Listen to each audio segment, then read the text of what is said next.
Dati madami pa nito sa atin, maliliit na alimango na nahuhuli sa palayan at tubig tabang. Agatol ang tawag namin. Talangka naman sa Tagalog, masarap ulamin o kaya pulutanin. Basta alam kung paano pasasarapin. Naglaon, inugali na din, kaya may mga utak talangka, tabi-tabi po. Nakapaligid lang sila sa atin.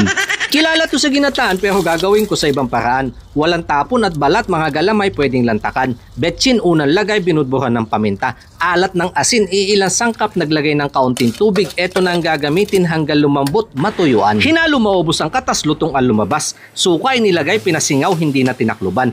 Dito pa lang pwede na lantakan at sa huli naglagay ng mantika, masangag ng bahagya. Sa lutong mga balat, parang bato naglalagutukan kapag nagtatamaan. Sa kaayos ng sausawan, sukang pinakurat sa giniling na sili, sibuyas at bawang ay pwede nang umpisahan. Ibuhos na ang beer sa yelo, naghihintay ay gimasin mayang. Sa kadampot lalamunan malamigan, para natikman lutong ng talangka gawing pulutan.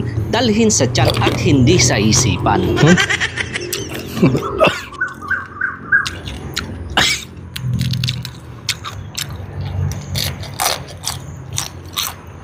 Kain na lahat. Yung nga lang, sumabit agad yung anghang.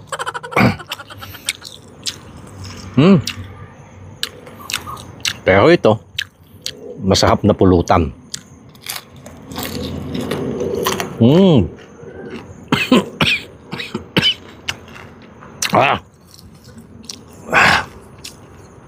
Tagal mawala nung anghang .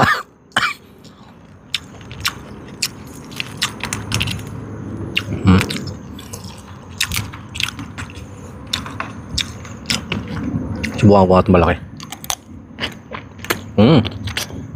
Matigas tong isang to.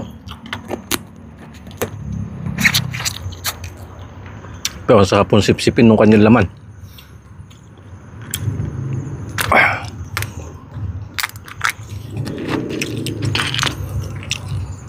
Ito yung masarap papakinggan. Yung kanyang pating dibdib na yan.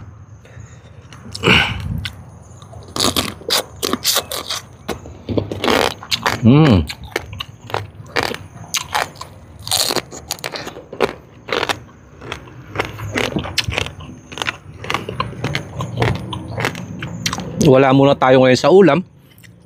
Yariin muna natin sa pulutan.